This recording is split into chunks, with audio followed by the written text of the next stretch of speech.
ஏன்னா இளைஞர்கள் ஒரு 25 வயசுல 35 வயசு வரைக்கும் கடந்தது பிறகு 55 வயசு வந்து ஜாதகத்தை படிச்சேன்னா படிக்கல நான் நான் சொல்லுவேன்.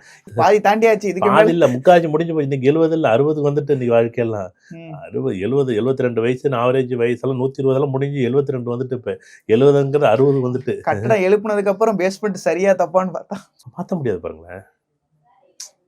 ஃபுல்லா இடிச்சுட்டு தான் மாத்தணும். விற்க முடியாது பாருங்க. இதுல உண்மையாவே நோ ரிட்டர்ன். நீங்க ஜாதகத்துல கர்மா விதி தலையெழுத்துன்னு வச்சிருக்கீங்கல்ல, இதுல யூட்டனே கிடையாது. நீங்க பின்னாடி எல்லாம் போய் கோட்டெல்லாம் அழிக்க முடியாது. 10 லட்ச ரூபா சம்பாரிச்சு ஒரு விஷயம் இன்வெஸ்ட் பண்ணிட்டீங்கன்னா முடிஞ்சு போச்சு உங்க வாழ்க்கை. வந்தாதான் இல்லைன்னு வச்சுங்களேன், 10 வருஷம் சம்பாரிச்சிங்க பாருங்க, அந்த ஒரு 10 வருஷம் போச்சு, இந்த 10 லட்சம் பணமும் போச்சு, மறுபடியும் ஃபர்ஸ்ட்ல தான் ஸ்டார்ட் பண்ணணும்.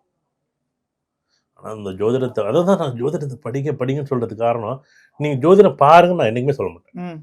நீங்க ஜோதிடம் பார்க்கறது ஒரு நாள் உங்க வாழ்க்கையில ஒரு சும்மா ஒரு கேள்விக்கான பதில் கிடைக்கும்.